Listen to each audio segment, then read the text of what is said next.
棒的分享。首先让我花点时间来跟我们有一些可能会有一些，当然很多人都是就我们很长时间的朋友哈，但是也可能会有一些新的朋友。那么让我花几分钟时间来介绍一下我们 Alliances for Impact。Alison 下一页。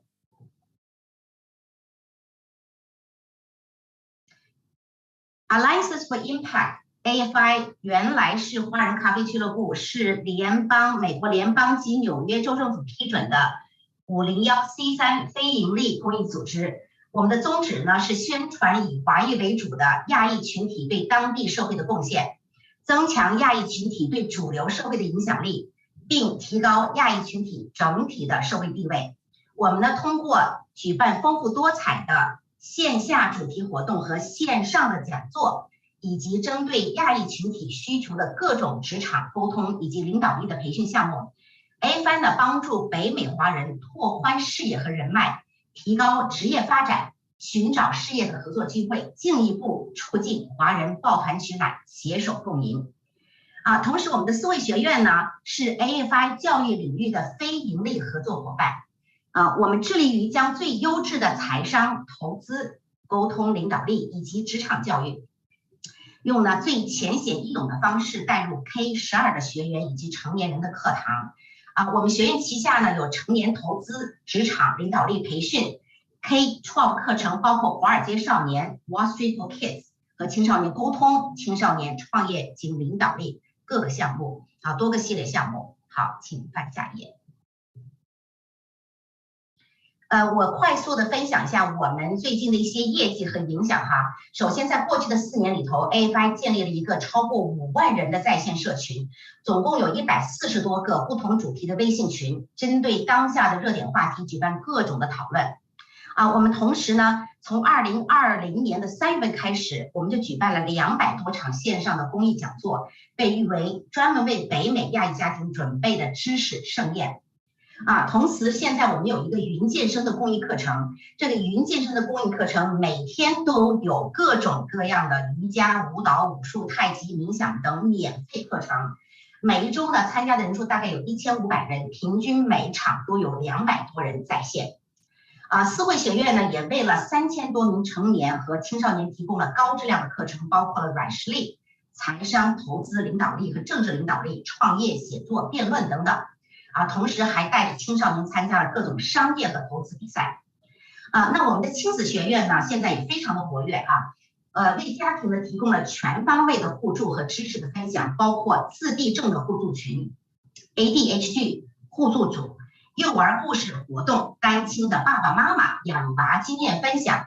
每周4呢，我们还有亲子的炉边夜话，每一个月有2次的周日心理健康读书会。好。下面我来预告一下我们后几天的一些精彩的一些分享哈。首先周5呢是一位非常年轻的 Gabby 她是我们华裔的骄傲，才33岁就做到了DVF 全球的总裁，所以非常期待她的这个精彩分享这么年轻就能够做到这么高的级别，我们就希望多多的看到我们华裔能够冲破这些所谓的天花板，能够走到职场的高端。周6呢，我们请到了徐在伟导师来教我们大家如何帮助孩子们认识到冲动和察觉冲动，在冲动控制的技巧方面做一些行动之前的思考，也欢迎大家来参加这是周6。那么周日呢，我相信毛妈是大家很多女性都非常熟悉的，在周日下午的2点，我们邀请到了毛妈来分享她的精彩故事。好，那么下面我来分享一下，跟大家介绍一下我们 IvyCompass。今天晚上的分享是由我们 IvyCompass 指南针的教育咨询机构来重磅推出的这一个项目呢其实我们 IvyCompass 呢前身是海域的国际教育集团，我们的宗旨其实是根据家庭的需求衍生出来的另外一个小平台。这个小平台呢是专门为升学而准备和计划和管理推出的。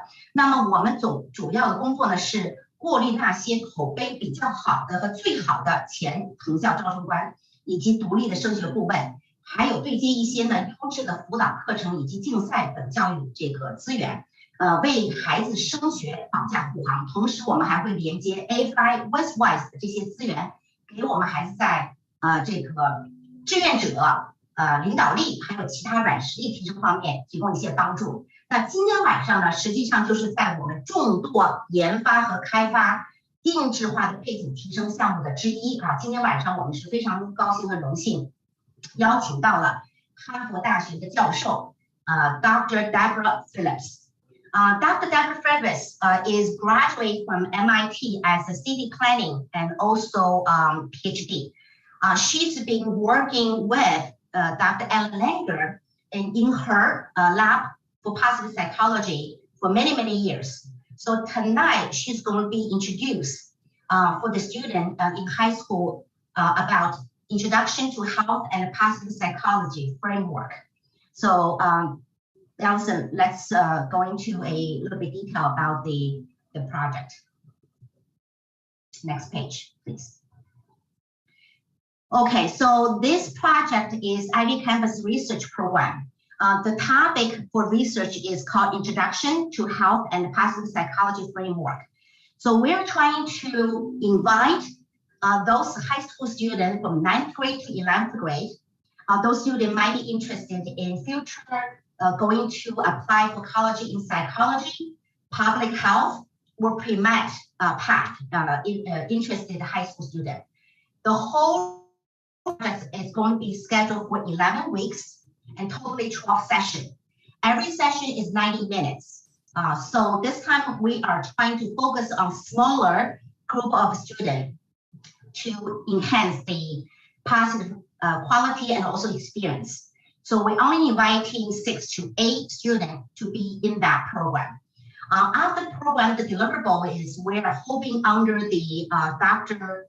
Deborah Phillips, you will be able to develop minimum 5 pages essay or prepare a proposal for next deeper research project. For those excellent students during the process of research, you will be obtaining Dr. Phillips the recommendation letter. Hold on one second. Somebody trying to call. Okay, so also our team is going to help the student towards end, help them to find a way to publish a paper. If the paper quality is good enough, our team is going to have someone going to help them finding those suitable channels to publish their paper. So no further ado, let me pass on the floor to Deborah, Dr. Phillips, to help us to give us introduction and detail explaining how she's going to be leading the facilitation of this research project. Now, Deborah, it's your floor.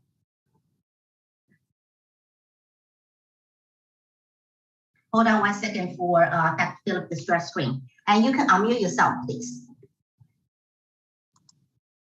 Hi, everyone. Hello. I'm going to share my screen now, and I will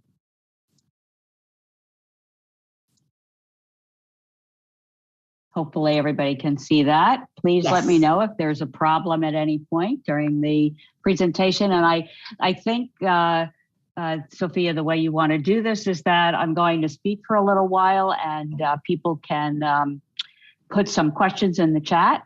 Yes. And you'll keep track of them. So we will talk about them later. Yes. So hi, everybody. My name is Deb Phillips. I'm a postdoctoral scholar at Harvard University in the Department of Psychology. As Sophia mentioned, I work in the lab of Professor Ellen Langer, who is a very well-known social cognitive psychologist. She's been with Harvard for over 40 years and has probably about 45 years worth of research in her field. I've been there for about 10 years. So I'll go forward. Today, I think what I'm going to do is just talk a little bit about the what, about the basics of psychology and research using a social and cognitive psychology to improve our health. So what this course does is to introduce students to health psychology, something that they've probably had bits of in their middle school, and if they're in 10th grade, their 9th grade education, but that it's really as a topic, not something that they've been particularly deeply introduced to. Why do I want to talk about psychology, and why do I think it's important to do this with students in this age group is because the psychology, which is not something I studied when I was very young personally, I came to it when I was older, is very important to personal development. And it doesn't matter what career students go into. And the longer I teach at Harvard and the more students I interact with, because I do recruiting for MIT at the high school level for college entrance, the more I believe that having exposure to this field is actually very important for their development. And then we get to the how of what universities do to help these young adult learners frame the field and frame research. So that's what we're going to talk a little bit about today. A little bit about me. I have a lot of boys in my family, as you can see. So I have 4 sons, and they have lots of friends. And so we have a pretty busy household for the most part. I am, as I mentioned, I'm a research associate, and I'm also a teaching instructor in social and health psychology at Harvard. I focus on what we call learning-based cognitive methodologies, primarily in health, education, and business. And my focus areas reflect an early career concern with health when I was at MIT in the planning and, Sloan School type of endeavors. And then I spent, in a more eclectic background, about 20 years in senior management in business endeavors. I worked in large foundations and multinationals and in consulting firms. The last role I had before I left to go to Harvard was as a COO of a very large foundation called the Atlantic Philanthropies, which was a $5 billion sunset foundation started by Chuck Feeney, who started duty-free shops. And I came to that out of about 10 years in financial services in New York as a managing director at a big money center bank. So I've had a relatively eclectic career. I came to academia, back to academia after that. So I have a little bit of a different background, which luckily for me, Harvard was very open about engaging and re-engaging me in academia. So that's sort of that's my little elevator speech about myself. And as I said, at the end, I'm happy to answer any questions about my own background as well as the course. So let's start with why. Why is psychology important? A lot of parents, and I speak as a parent as well, we're really sort of, unless some of you are psychology majors or have been in the university level, a lot of us don't really know why it's so important other than if we have a problem. But really what it does, the exposure to this field helps provide a way to develop multiple views of the world. It helps us to understand other people, other people's perspectives. It helps us develop levels of empathy and sympathy that we might not be focused on, because especially at this age, people are very focused on themselves, appropriately, but not unreasonably, without the developmental needs to develop sympathy and empathy for others. And it helps provide a context for the life choices that people are going to make. It serves as a background for people who wish to be leaders, for people who wish to be in the medical industry, for people who want to go into education, and for people who want to go into research. And as somebody who's touched in a few of these, I can tell you that earlier exposure to sort of the principles of psychological inquiry and the importance of those principles would have made my early career more engaged and less stressful, which we'll talk about a little bit as well. So most importantly is that, and this is something I focus on a lot in this class, is that psychology helps us with uncertainty. People tend to be very worried about not knowing. And no more in the field of psychology do we learn that everything is uncertain, that no one knows everything, no one actually knows anything for sure, that errors are opportunities to learn and to change, and that it helps us to help ourselves and to help others navigate and to experience life. So it is a way of framing the world that we don't know by understanding the world that we try to understand. So it's an important concept to try to work with. And what we get with uncertainty, the more we can accept uncertainty, the more open-minded we become. Open-mindedness is sort of a catch-all phrase to help people understand the importance of being open to whatever is going to happen. The more open we are, the more opportunity we have to see, the more opportunity we have to hear, the more opportunity we have to learn. So if we do nothing else in college, we should encourage our children to take one psych class in college, because if for no other reason, then it will expose them to different kinds of people and different ways of looking and thinking about the world. There are other subjects that tangentially do that. Psychology is one of those subjects that can do it in a little bit different way. So what does this mean for research and things that are, for many of your children, something that is important? And when my youngest was the same, and is a little bit older than your children, when he was about their age, he suddenly decided he was interested in research, which shocked me.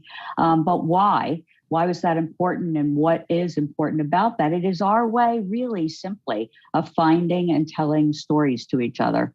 What is going on? What do? We ask questions. We generate hypotheses. We test those hypotheses to varying degrees of experimentation, because not every experiment is created equal. And then we ask more questions. What do we think about what happened? Why do we think it happened? Why do we think it's still happening? And how does it happen at a micro level?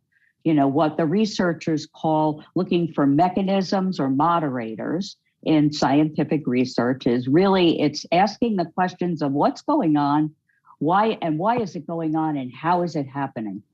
And that's basically what research is. So we learn how to, ask some interesting questions and test what those questions mean. In social psychology and cognitive psychology, we're trying to figure out what people are thinking, why do they think that way, and how are they actually trying to think about it.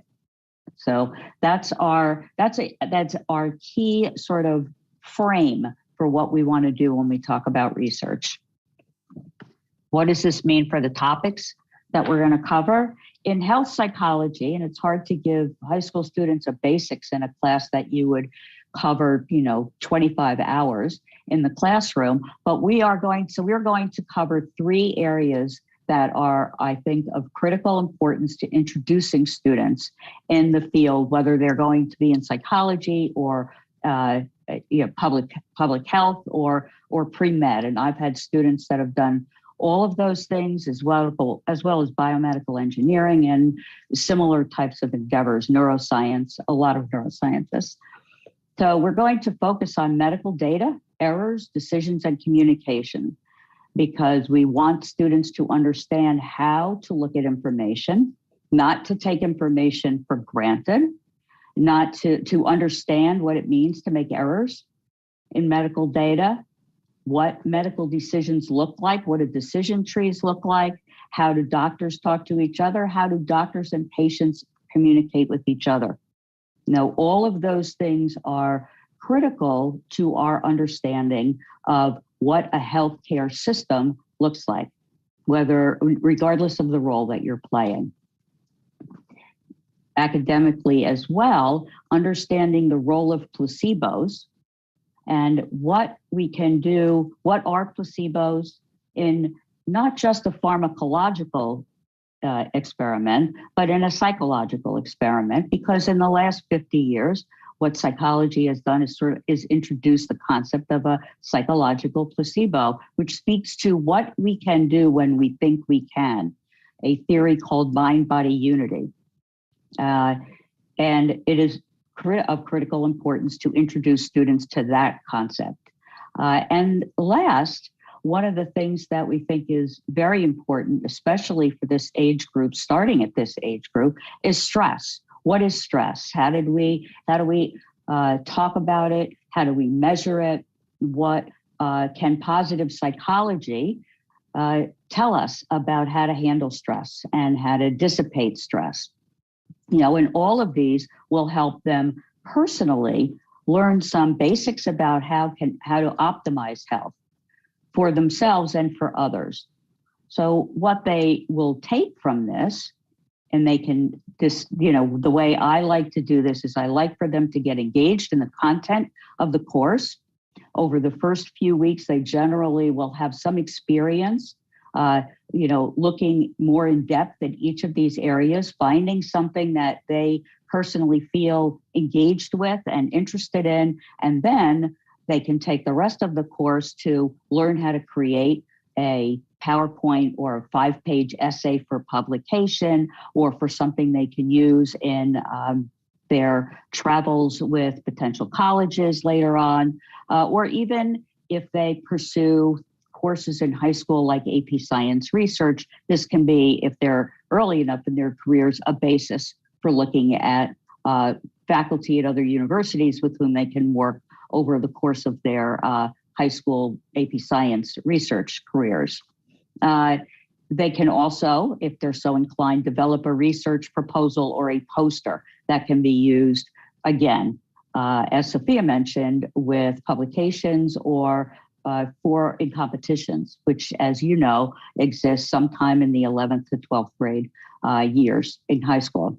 So that's really what they are going to build, and the content that they're going to use is going to be based on the academic curriculum within which they will have their own choice of what to focus on. So the learning outcomes then, for the class are really, it's a focus on health psychology, but it also focuses on opening up student minds by introducing them to the field, but also to giving them a practical introduction to what health psychology is, its interdisciplinary nature, including what we call in the Langer Lab Langarian Mindfulness, which is non-meditative, meaning it is not focused on meditation. Not that there's anything wrong with that. A lot of us do meditate, but we focus more on the cognitive processes and cognitive ways of retaining and attaining cognitive flexibility in our mindfulness approach.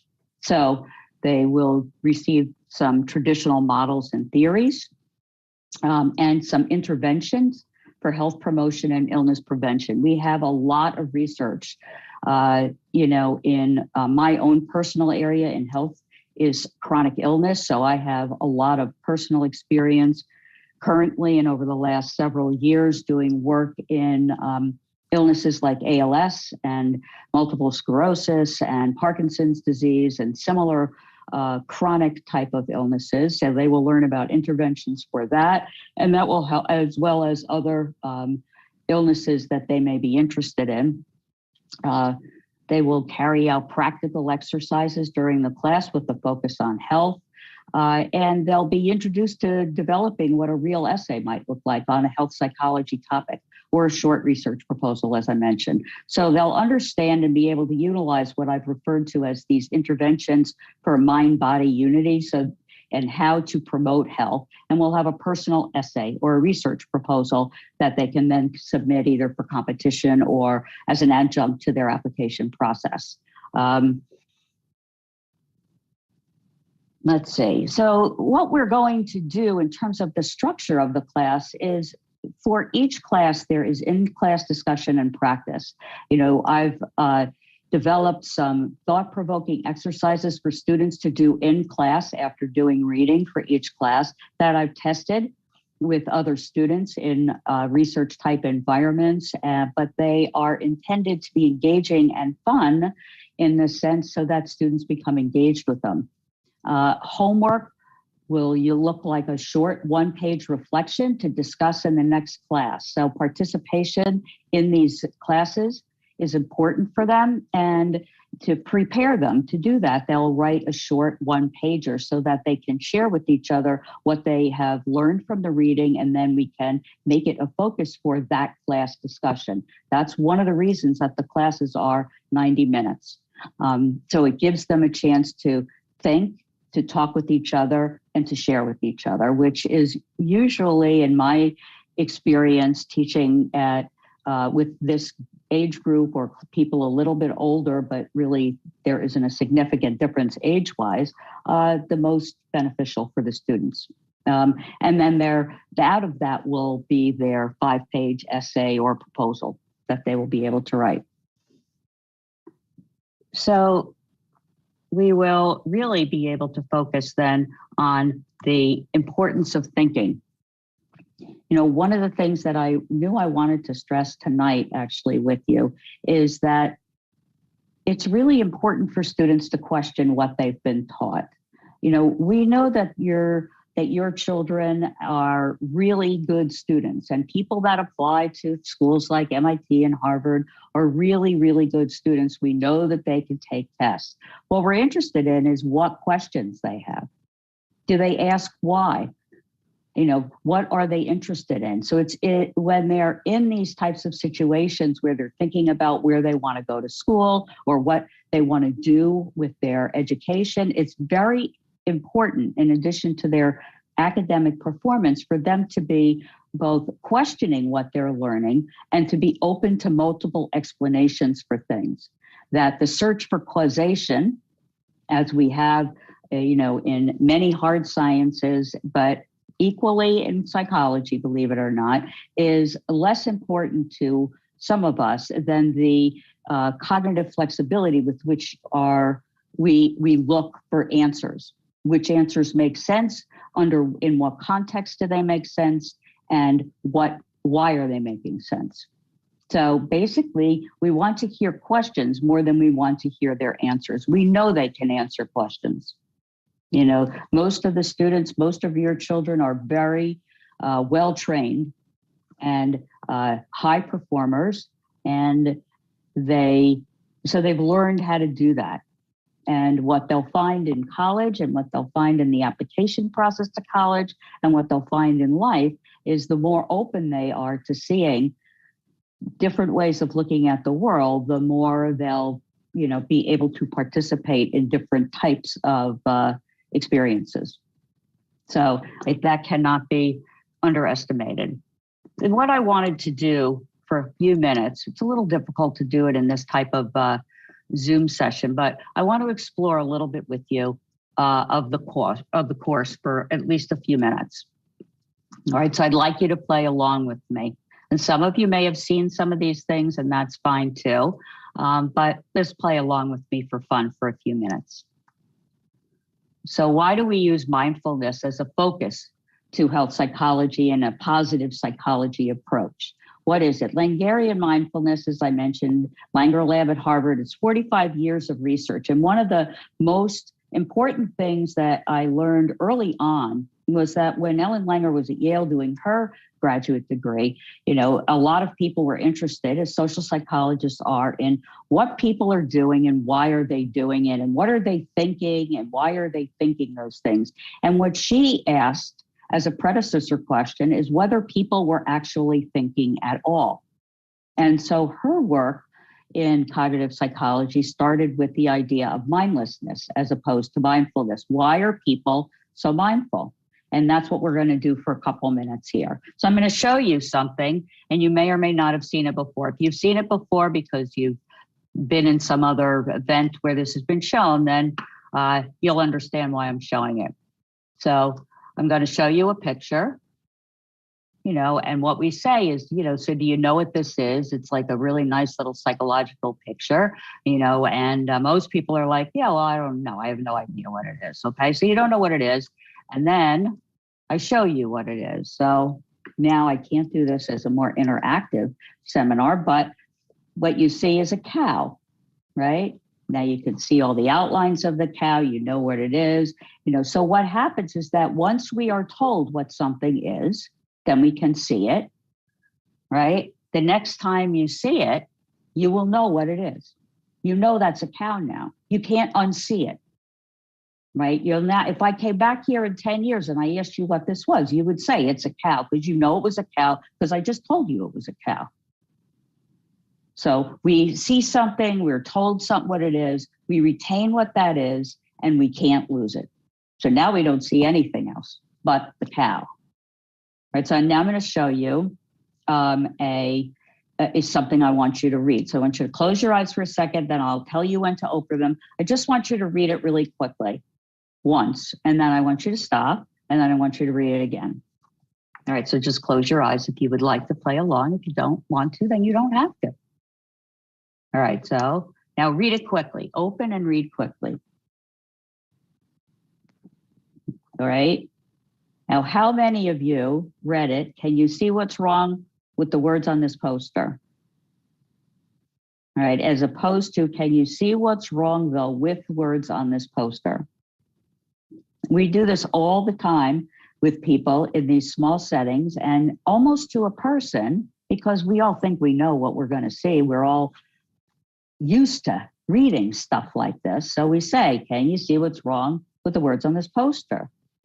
But we're not really reading the words that are on the poster in the right order. We do this in research where we do things pretty quickly with people to see how often it happens. It happens many, many more times than you would think. I'm going to do another one that's more for our mathematically inclined, spatially inclined people. So I ask students, like, how many squares do you see, right? It's a three-dimensional figure. Right. So usually people, you know, they'll come up, they'll say, well, there's 6. Okay, that's fine. So then I ask them how many now there are. I ask them again. And what we see is that depending on the way the objects are being viewed, they will come up with different answers. All right. They're really not different, but they appear to be different. So sometimes it looks like 6, sometimes it looks like 7, sometimes it looks like 9. We can draw it so that it looks like 12. All right, and the only difference is the perspective that we are taking. And the major point that we're making is that it is context that determines the assessment that we are making of what is going on in a situation. And if we change the context, we're going to change the assessment. And we mostly go into life feeling that there's only one way, right? So as the last one, all right, I'm going to ask you, by now you probably know, how much is 1 + 1? If we were in a seminar, you know, I'd get a few people that would raise their hands a little fearfully, and, you know, because everybody in the room knows that the answer cannot possibly be 2, right? Because you already been told that everything you've seen isn't real, all right? So it's not that it isn't 2. It's just that it depends on the context, right? So it's 2 if you're in the base 10 number system. It's 10 if you're in the base 2 number system. If you have 1 wad of chewing gum in one hand and 1 wad of chewing gum in another hand, and you smash your hands together like this, 1 and 1 is equal to 1. So if you don't find out what the context is of the question, if you don't find out what the baseline is of the data that you're looking at, if you don't understand what the denominator is, right, then you don't know what the answer is, because there's more than one answer, and answers are context dependent. And the more that students understand this, the more, and the younger they are when they understand it, the more they will question things. The better students they will be, the better researchers they will be, the better doctors they will be. A lot of the students in the health course that Ellen Langer teaches at Harvard and the students that I have at Harvard, a lot of them do want to be doctors. Most of them want to be really good doctors, and they don't know what they're missing because they've spent 4 years trying to get A's in order to get into medical school.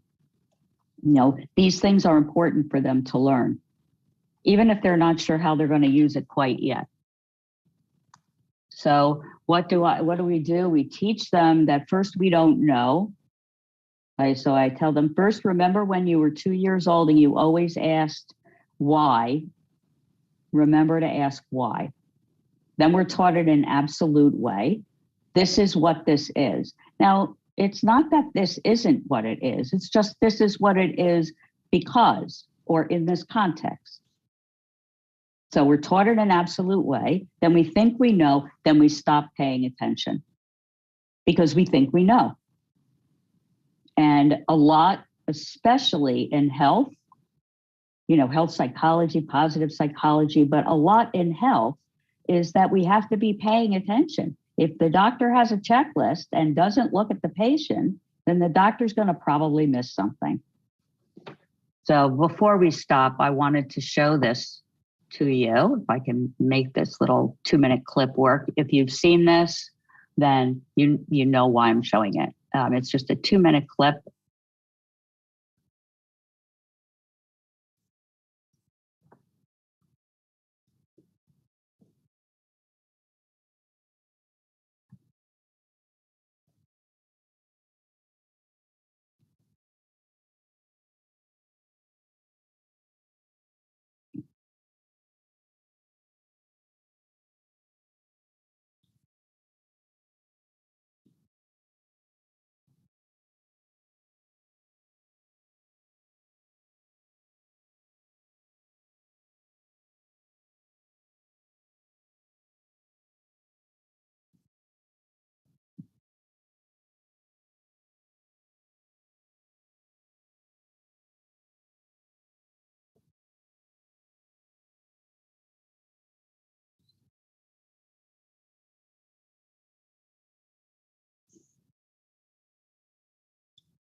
So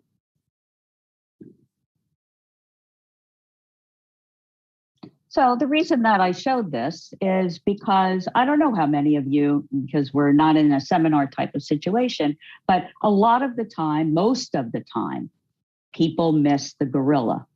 People can see this even more than once and miss the gorilla when they even know they should be paying attention and looking for the gorilla, because if they haven't seen it for a while, they forget and they go back to focusing on counting the passes, because that's what they think they're supposed to do, and that's what they think is important. So the more we can help students understand that what people tell you is important, may be important, but it may not be the only important thing, and it may not be the most important thing, then they will start thinking earlier, questioning earlier,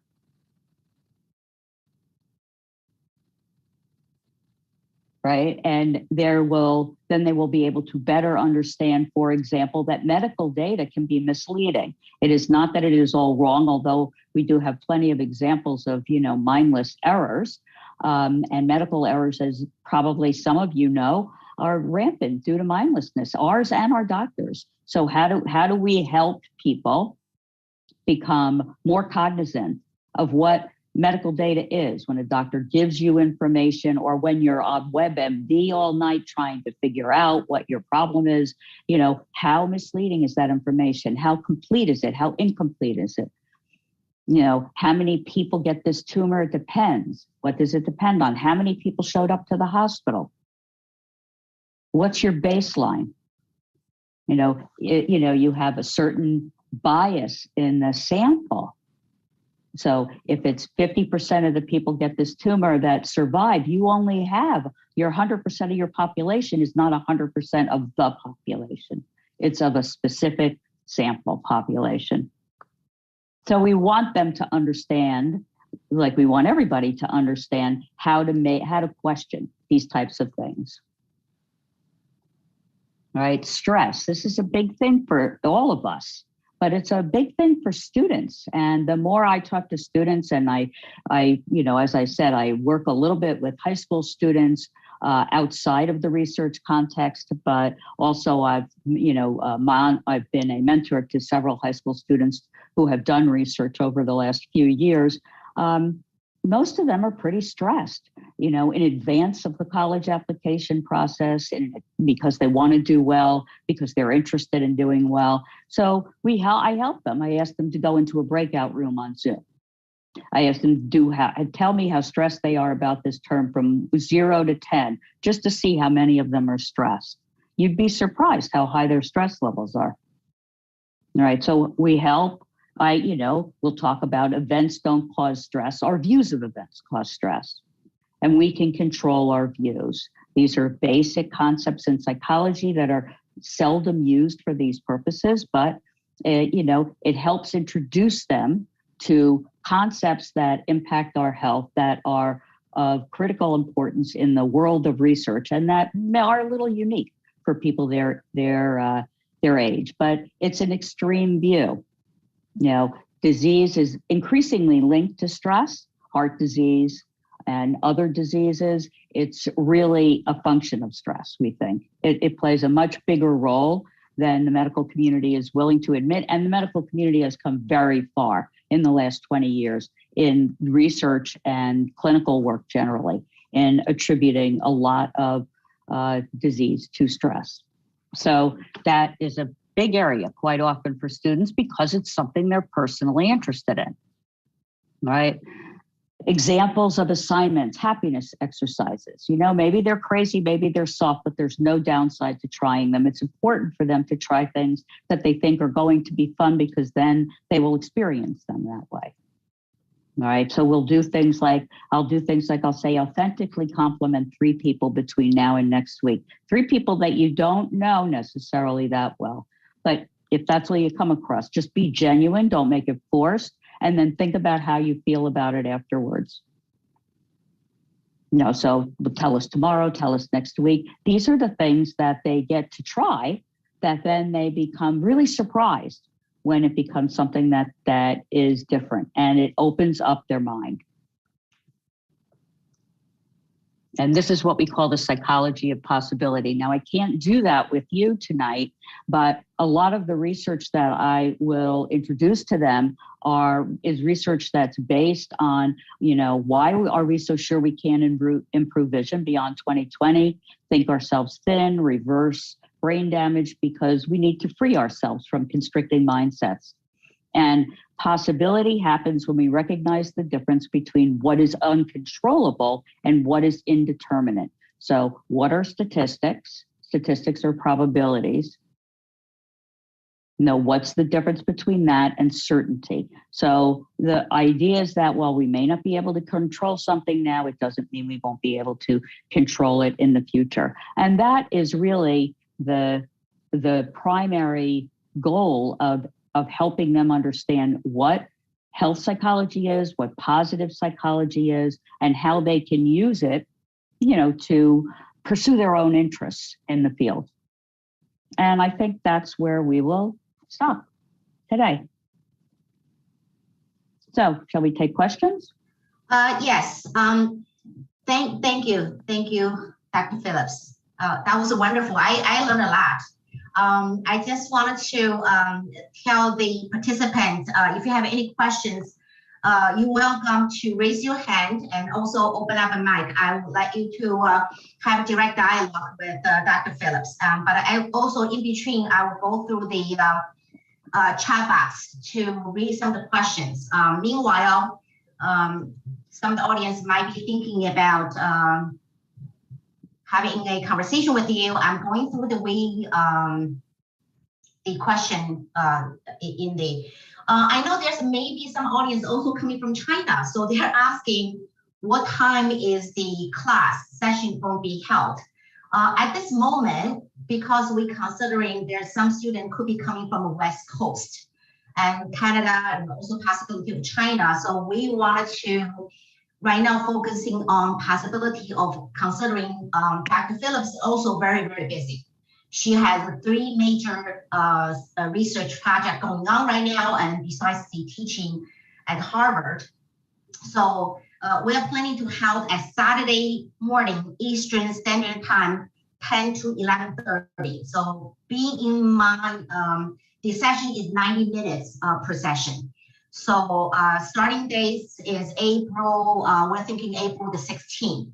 So once a week, you're only meeting with the professor once a week. The majority of 80% and 90% of the work is done offline. That's what we call PBL. PBL is project-based learning, meaning professor is not coming to teach you anything, but professor is going to poking to really encourage you thinking. A lot of the research, a lot of the paper, a lot of work has to be done offline. Okay, so professors meeting with you once a week. Right now Saturday, but we can see there's a possibility of discussing other time. Okay, so this answers that question. How do I sign up program? You can either to scan this to fill the form. You can see right now on the screen, there's left-hand side, there's a barcode. You can scan that and fill the form. And then we can follow up afterwards. And you can also add our WeChat to discuss with us personally, individually. Okay. And also Philip Wang asking, is this an independent project? Can we apply for this project independently? Yes, absolutely you can. This is open to the student, belong to IvyCompass. Also, you're welcome to join us from other company as well. This is an independent research project. Okay. Molly is asking how much it cost. You can add my WeChat. We can discuss with that with you off the session. Let me see. Is this presentation available after seminar? You can also add on WeChat to us, and we may be able to share with you after discuss with Dr. Phillips. Okay. Deborah, there's a participant asking from Heidi Pan. How will we be assisted in our research paper writing process? Well, so the idea here is to come up, I mean, it's a very short paper because especially if your students are in 9th or 10th grade, they're not used to really writing research papers. But, you know, we need to introduce them to what the components are of a paper. And so all of that has to be done by giving them the structure of what a paper looks like, you know, and then talking. I mean, this is what I do with students, you know, I have to help them understand, which is not easy if they've never done research, right? You know, to be able to help them understand what's a research question. It's not a research methods class. So, you know, this would be more or less of an introduction to what's your topic? What do you think is an important question? You know, introduce them to what a search of the literature is, which is what they would typically do in at least 10th grade if they were in a science research class in high school. Learn how to do a little bit of a literature review to come up with a really good question that they can then answer. They can't answer the question by taking part in this class, but they can put together a first research essay proposal that will help them get to an answer.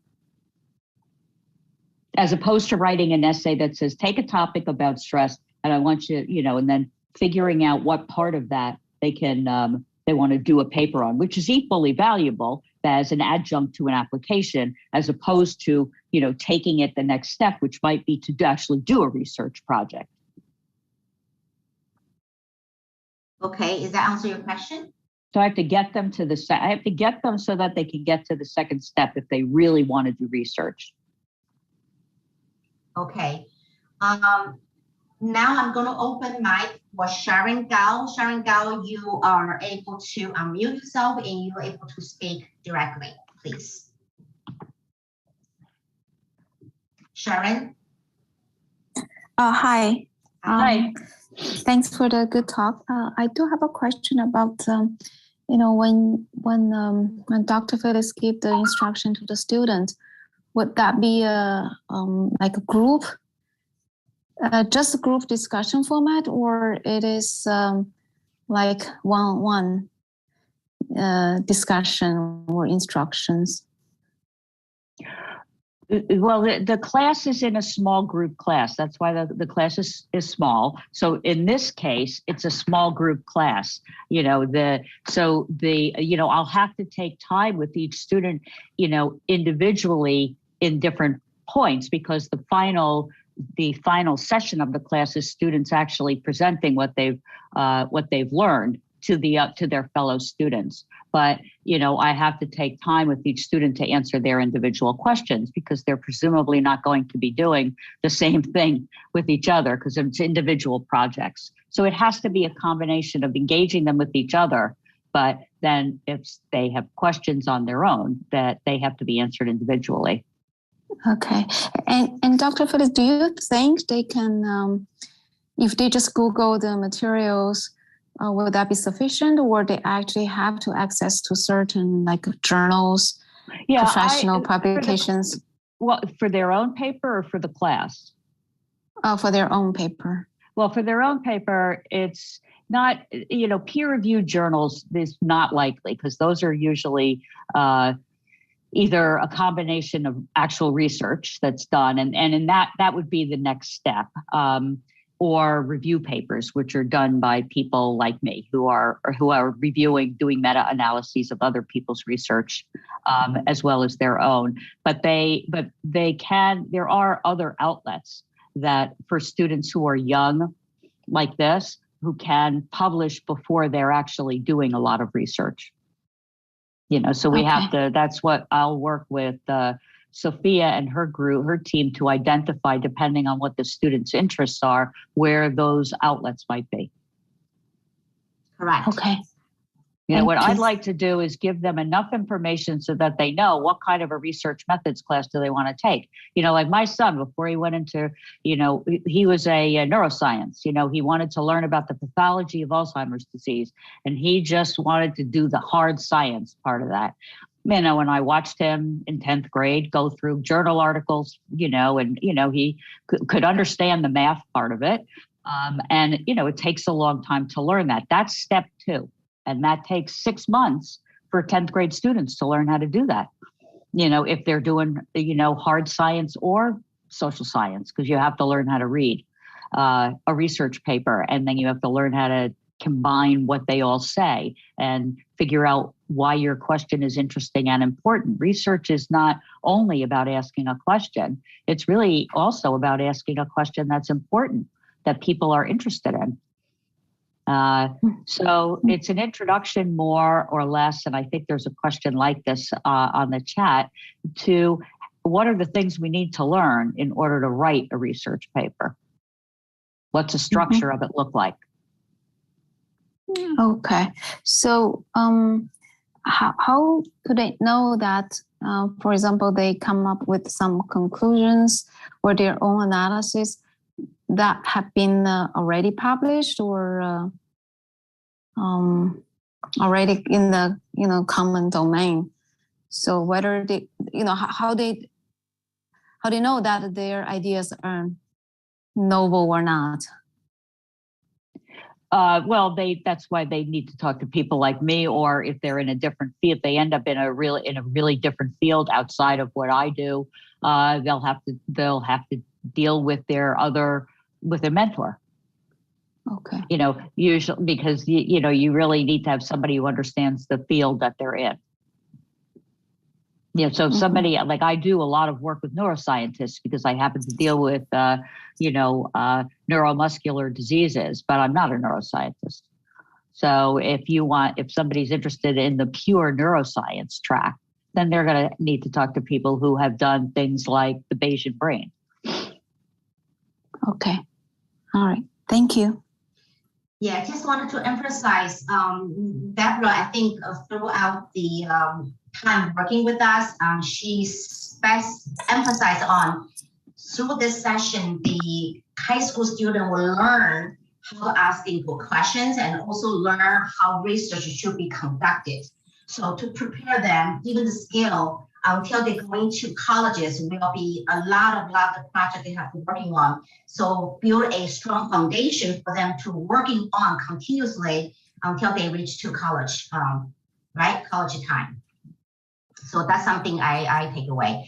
Okay, JK, you were asking if you cannot make it this time, can you make the next one? Yes, in the future, we will be continue working with Dr. Phillips to see any other availability of her time and squeeze out of her busy schedule. Maybe we will be hosting second or third session, if there's more student interested into this type of subject of PBL project. Okay, so yes, they will be having more opportunity.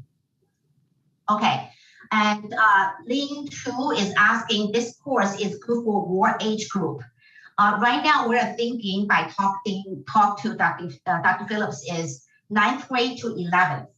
Okay, 9th grade to 11th, because 12th grade, obviously, they will be very busy doing application season, may not have enough time. But then I remember John Morganelli, if you're on this session also listening, I remember he said, as long as the hit button of submitting your common application is not hit, you are still able to doing this project, and then even not finish this project. I remember John said you can still credit this experience into your portfolio as a strong evidence of you have deep engagement of your interest in this path, in this subject. So it's pretty much for the whole entire high school if you think you have time. Okay. Somebody asking if there's a Chinese translation. I'm afraid no, because you can see this is a U.S. college application process where are helping students to be more competitive, and the facilitator and coach is speak English, and we don't want to have a Chinese translation in the parallel to make more time consuming and difficult for the thinking process. So this will be conducted 100% English. So I want to clarify that. But let me also, make make a couple of comments now, Sophia, about the stuff. So, there's a lot of different things in research, and students are oriented different ways. So, there are some students who are oriented more quantitatively and some who are oriented more qualitatively. And depending upon what their path is, both options are available and important to do. Research has really emerged, in the social sciences over the last 50 years to incorporate a lot of qualitative as well as quantitative work. So people, students need to figure out what they're interested in and what they're capable of doing. 9th graders are not 11th graders. So, depending on what their exposure is to different kinds of quantitative methods, they're going to be ready to do different things, and that's okay. We want this experience for them to be helpful for the process of their college applications, but we also, at least I also, want this to be very personally beneficial for them, something that they're going to take with them after they're done with the applications and through their college careers. That's a positive way of looking at this stuff. That's not overwhelming. Everybody can do research. Very good. Okay. Now I'm going to give opportunity to one of the participants, Lin Chu. You can open up your mic and have a discussion with Dr. Phillips, ask questions. Hi, Dr. Phillips. Thank you for your seminar's presentation. Actually, asked one question already, what is good for the age group. But my daughter is going to 9th grade coming September, and she's very interested in psychology. Do you think she can join, or maybe wait till she got in 9th grade? Or because she's finishing 8th grade now? It really depends on her background. I would suggest, Sophia, if you're sharing the syllabus that I put together, it may be beneficial for her to look at the syllabus and see if these are the kinds of things that will be beneficial and not intimidating. We want students to benefit from this and not be intimidated by it. But if she can, I'm going to provide. I don't expect the students to buy a ton of books or read a ton of articles. There are some articles that I am going to provide for them that they should read. And they're not highly, highly quantitative. Nobody needs to be, have 3, years of statistics to do it. It's not important that, I would like them to buy 1 or 2 books, but, it has to be optional. So, those things are on the syllabus. If your daughter is, you think, ready for that and has the time, to do it over, again, it's an 11 to 12 week class, then that's fine. If she needs to wait a year, that's fine too. Right. Okay. Yeah. I think that's good. Let her look at it first and see if it's or not.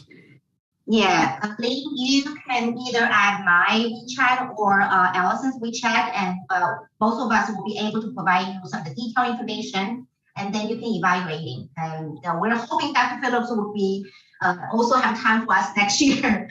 If he becomes ninth grade, maybe she has opportunity to join then. Could be.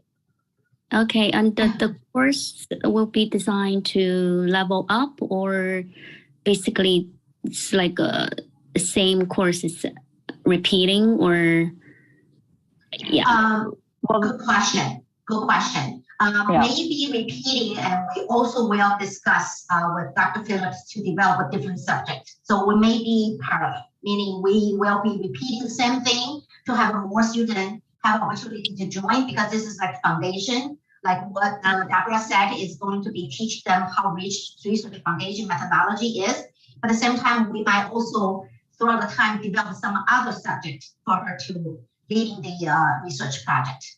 Yeah, I mean, there's a more advanced version of research, that obviously is, like I said, step 2 to developing a full research proposal. What does that look like in psychology, and et cetera, et cetera. So some of that, and they can develop a full protocol. You can publish protocols. That's great. And the courses will be because high schools also offer like AP classes, the psychologists. Is there any difference? Or I believe it is definitely an enhancement for that, but I just want to know if there any difference, between AP Science Research and this? Yeah. Yeah, AP Science Research is like a 2-year commitment for a student, right? Yeah. So 10th, really a 3-year commitment. So 10th and 11th grade, they are figuring out how to do a literature review, putting together a research proposal, trying to find a mentor in a university. Then they're doing their research, at some different points of the time in the summer, on vacations during 11th and 12th grade. And by 12th grade, they're applying to competitions and, using the research that they're doing in a lab in an academic setting. So it's an intense, single subject research project that they're able to do, through either a lab in an academic institution with somebody like me, or usually a postdoc, or something like that. So it's a big commitment in a particular area. When I've done that, I've actually mentored the students in those AP research classes, because they've had to, develop what that is. So this is like a foundational course, as Sophia said, for something that can then be on a secondary level. How do you really develop a research proposal? Because what I find with some students is that unless you're doing a hard science project, they don't know what a research proposal looks like. What do I need to do? What's an experiment look like? They don't know what research methods are, and they're not supposed to. They're kids. They need to know what a research project looks like. What is what's an experiment? If I'm not, and even when I'm putting stuff into a test tube, they still don't know what the steps of an experiment are. What makes an experiment versus a chat? And those are basic things that I think they're expected to pick up on their own in AP Science Research. Okay, great. So this is just basically in the late, the foundation for, those classes, right? So when higher grade, they make them easier, right? Make life easier and okay. Yes. Also, I want to mention, we are also working with Dr. Phillips on one-on-one. Meaning, if timing is not so suitable for your child activities are so packed up, there is possibility. Talk to us. We are working with you. We are here to serving you. We're here to help you to gaining the resource experience. So talk to us. We will do everything we can to make make the schedule suitable for your child. So there is possibility of talking to Dr. Phillips for one-on-one session. Okay. Okay, just want to mention that. Before some of the parents leave it away, I just want to mention I had a great opportunity to meet with Deborah a couple years ago, participating. I just want to show there's some books. I know it's hard to see. Dr. Ellen Langer, I know it's but just go search. Go search up. Dr. Ellen Langer is the first female professor out of Harvard. Also, she wrote many books. One is counterclockwise. There's a possibility 叫生命的另一种可能，还有一个 book 叫专念创造力，mindfulness. I know it's kind of very hard to see, but I'll be happy to type it into the WeChat to let you know. So Dr. Phillips is working with actually Ellen Langer. So there's a lot of opportunity if you going through that learning with her. There's a lot of possibility, you know what I'm saying, in the future for other research project possibilities. I just wanted to mention that. Okay, let me go to next. I think this question is really good. I wanted to ask you. My child is interested. Kind of jumped. Hold on 1 second.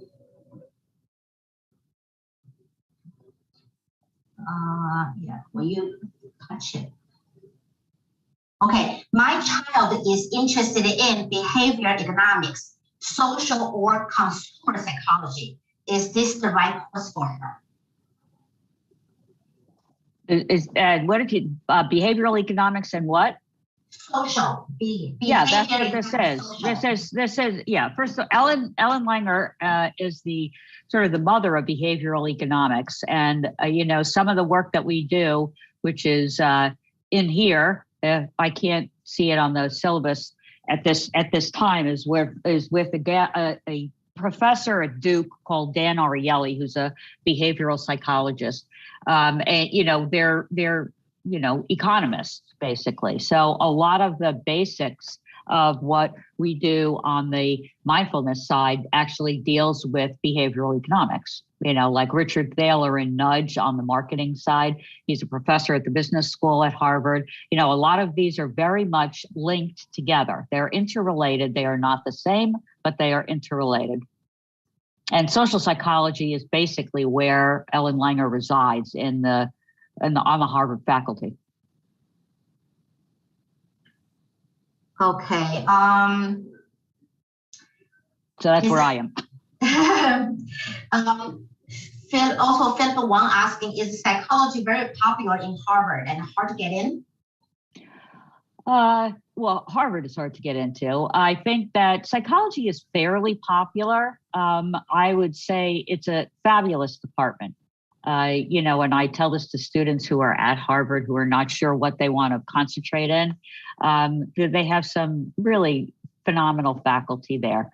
And so it's fairly popular. I think that depending on what your child wants to do, I find that there's a lot of what they call primary and secondary concentrations. So I may have a fair number of students who are neuroscience majors, and then they are secondaries in psychology, or they're pre-med and they're secondaries in psychology, which means basically that's a minor for them, but they want to take enough classes to really get engaged with it. So, not all of them are doing social, but a fair number of them do. And Ellen Langer teaches obviously some great classes, one in decision making, that's basically a fundamentals behavioral economics class, and one in health psych.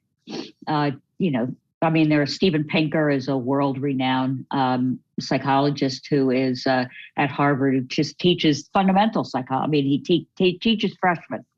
So it's a great place. And from that perspective, it's popular, but, Harvard's a big place, so I can't tell you it's the most popular. I saw John responded to me. John, if you're still here, it's kind of honor to have you here. Do you want to open mic to maybe ask some questions for your students since Dr. Phillips is here? I can unmute you.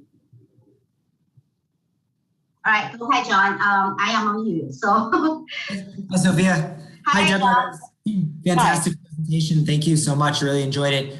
No, I guess my question would be, from your perspective, Deborah, what are reasonable questions, right, for high school students to, could you give a few examples, maybe within the context of economics or social psychology? That would be great. Sure. Deborah, Deborah, let me jump in. John is our exclusive, very much loved, popular counselor. He was the Cornell admission director, and he helped many students going to their dream school. So we are very happy to work with him. So when he asks questions, he's asking good questions. That's great. That's great. And I'll tell you, my favorite example of something like this is something I saw from two different students. One was in an AP Science research class in high school, and it graduated. Now, I don't know where the student went to college, but I have seen it then at Harvard, and it really deals a lot with the and high school students can also do this because it just is done at a different level. One deals with sort of the social media, a more quantitative analysis of the social media, any kind of a particular issue. This kid was looking at Facebook, and he picked an issue and then was able over time, using over a year and a half, to gather an enormous amount of data from Facebook, different Facebook feeds through algorithms that he developed because he was more of a quantitative type, and then pull together a project at the end of that period of time that was basically an analysis of a particular issue area and how social media for that particular cohort what had impacted it. And then in the last 5 years, I've had students at the college level produce papers that are focused on different issues around the impact of social media on people of their age group, and using different methods of research. They're not big research papers. This is something that, a high school student could theoretically do if it was a little bit different class, but the topic is really important, and it's important to them because it deals with the stress levels of this cohort, and it deals with what the sources are, how they go about dealing with it, what their original ideas are, because remember, research is about original thinking. What are the original ways that this student comes up with to deal with whatever the subset of issues are that they're dealing with? And a lot of it these days that I've seen over the course of, I'd say, the last 3 years has to do with coping measures and social anxiety and all these different types of, issues that people that are young adults are facing. So these are things that high school students can do. They do it at a different level.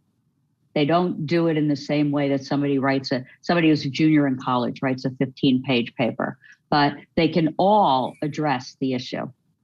And what they all learned is how to look up what's going on, who's looked at this before, what have they said, that kind of thing. That was helpful. I guess my last question would be, and I know you probably as a teacher know this better than anybody, right? Developing that question is probably the hardest part in the beginning because there's unlimited opportunity, right? The world is filled with questions. And so would you say that this course specifically, that the group course that you presented on, which sounded great, is if a student were to walk in there hoping to develop a question, is that really what that's about, like learning how to develop, or is it about the method of research? No, it's going to be more about learning how to ask the questions. Okay. What are the questions that are interesting? Yeah, I don't know that they're going to come out with a single question. Okay. They may, but learning how to ask the questions, learning how to understand what is it going to take to figure out that this is a question that hasn't been researched before, or that it's an interesting question. Is it an important question? There's lots of questions, like you said, right? But what's important? Researchers, there's only a few people in the world that do this relative to the rest of the population, and research is hard. So what's important for us to look at?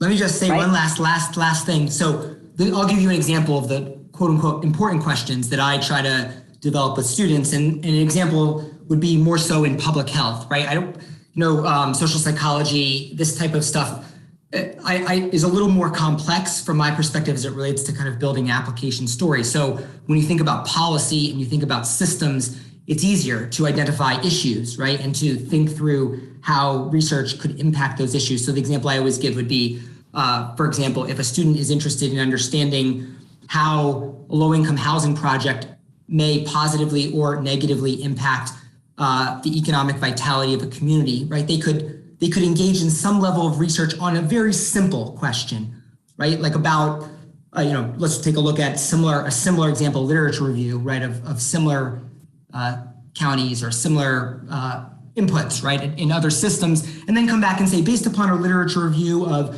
similar economic progress in these counties, this is what I think I should do in my community. From a public health policy perspective, do you do anything like that? Or is that not really in that space? Well, it's not really, we just don't look at the question from a public health policy perspective, but people can, and I've had students look at questions that deal with pregnancy outcomes for women in different countries at different points in time, and how that might be impacted by not just the healthcare system, which is a public health perspective, but how it may be looked at relative to what the women themselves are facing in the community, and so it's it's looking like I have a lot of help, a lot of people, students who are, interested in public health.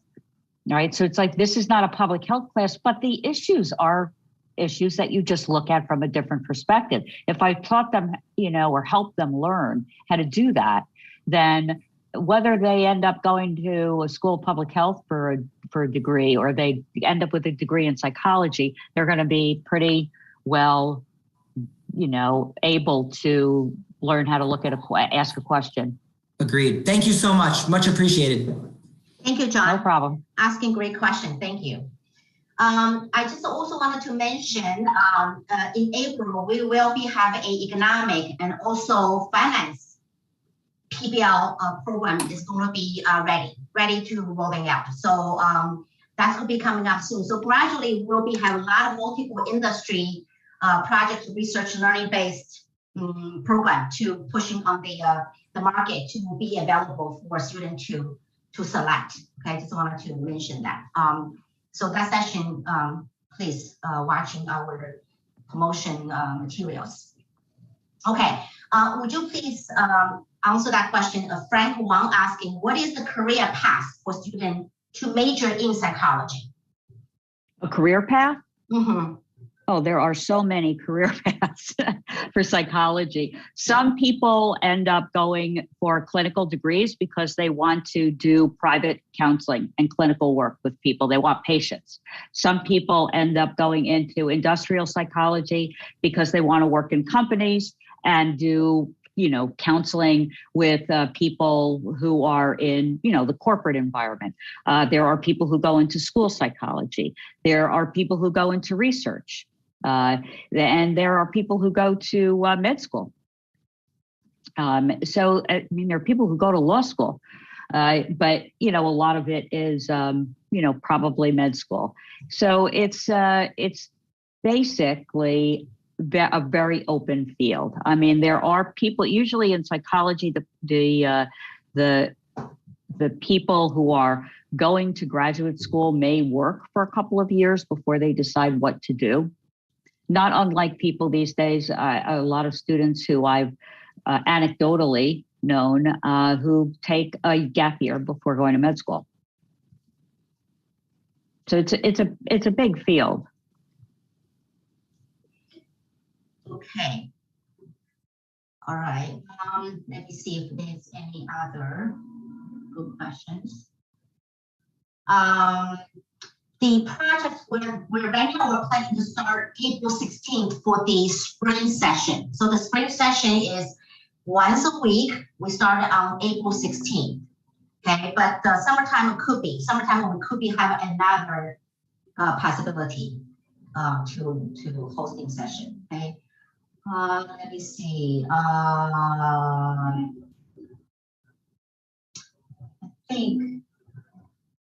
I think that's pretty it.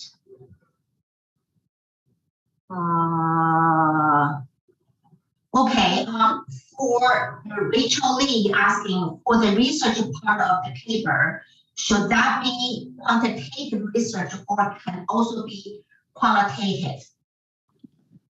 I'm sorry, Sophia, I didn't hear what you said. What? Okay, for the research part of the paper, should that can be quantitative research or can be qualitative? No, yeah, it can be qualitative. It can be qualitative. It depends on what the question is. And it may be a research paper that is focused on on identifying a particular area that will later need to be more, narrowed down. Because again, this is an introductory sort of foundational course. But it does not need to be, usually there's quantitative information that you're going to end up doing in research in social sciences, but it is not something that needs to be massively quantitative, no. Right, okay. There's a person asking, will there be opportunity to do research with Dr. Deborah? Yes, what I just said, there's a one-on-one opportunity will be offering. Okay. There is a question from our China side,腾讯side. When we talk about stress, whether depression is possibly a consequences of anxiety disorder. What about when we talk about stress, is that depression? Whether depression is possibly a consequences of anxiety disorder? Well, it could be an anxiety disorder. It could be just being, it's just the way most of us feel stressed at least some of the time. I wouldn't say that everybody has an anxiety disorder, right? Because labels are a very dangerous thing. But people can be stressed because of the whole point about stress is that it is based on the way we are looking at something. It is our attribution of an event. There is nothing intrinsic in some event that makes it stressful. It is our attribution that makes it stressful. And the result of that attribution that makes us stressful then has health impacts. Our blood pressure goes up, our immune system is severely compromised. All of those things that are related to immunology are a function of stress because of the various physiological levels that start to go crazy. So you may not have an anxiety disorder, but you can still be stressed and it will still impact your health. Mm-hmm. Okay, let me do last question. How does each class require a lot of reading? How much time is expected outside of the class? I would say that outside of class, that it'll probably take them, 1 to 2 hours to do the reading and the thinking in order to be prepared for the next class. I will provide them with the papers. Like they're not going to have to do searches in the literature until they figure out their own topics. But in terms of the content, decision making and data, things like that, I will provide them with stuff to look at and to think about over the course of the week. It should not take them more than 2 hours. Okay. I think we have our student, Kevin Jean, also made a comment. Very good question. Hi, Dr. Phillips. Thank you for sharing your insight with us. I know that you were previously deeply involved in the funds and finance. So what's your turning point to study mindfulness? That's a great question. This is what's my what? Student. This is from a high school student, our student actually. Hi, Dr. Phillips. Thank you for sharing your insights with us. I know that you were previously deeply involved in funds and finance. What was your turning point to study mindfulness? Here's my turning point was it became clear to me at a point in my work as a COO with senior management teams, and that we were all stressed all of the time. We could not get away from it, and everybody was always worried about change. That was the one thing I wasn't worried about. I welcome change. It was like, if we're going to change something, that's great. That's fine with me. It was like the only thing I didn't worry about was change. But I couldn't figure out what the problem was. And it didn't matter if I was working in a bank on Wall Street or in in a consulting environment, or if I was working in a big foundation. It's an $8 billion foundation. People in management and people up and down in any job, but people always were stressed. Now, people could say, well, that's New York, because I was New York based for a lot of that time. But I really needed to figure out there had to be something that could be done. And this was very fortuitous. I came upon something that Ellen Langer had written, and it was very fortuitous, but it basically was like, you have to stop being afraid of change, because change is constant and nothing is certain. I said, this is the answer. And so I was sort of introduced to her work, her research. And it was the answer for how business and then later education should be handled by everybody. We should change the way we do business, because people in business are constantly stressed and they're constantly getting sick and they don't understand what's going on. And so it was a big life lesson for me. That's my personal story of how I got out of Wall Street and into Harvard. That is great. That is a great story. Very inspiring. I think it's kind of late right now. Let me see. It's 10:30. I know you, Dr. Phillips has a lot of work to do tomorrow morning early. She gets up really early in the morning. So any other questions? Welcome to, like I said, add my or Allison's and Tao's WeChat. At any AvyCompass staff WeChat, we'll be happy to answer to you. And also, John asked another question: is a 5-page essay is long enough to publish? We are asking minimum 5-page, but if the student has a very interest and want to write more, obviously have a better chance to publish. So we're asking minimum 5 pages, but if they can do more, then obviously much better. The chance gets higher. Again, thank you very much, Deborah. Thank you for your time. You're very welcome. It's been great. Yeah, thank you for your wonderful presentation, and you shared a lot of knowledge. Every time I listen to it, I learn myself personally a lot. We'll be honored to be your student. Those students are very, very lucky. And so we're happy to maybe perhaps to have a more question passed on to you if we do have some questions we cannot answer.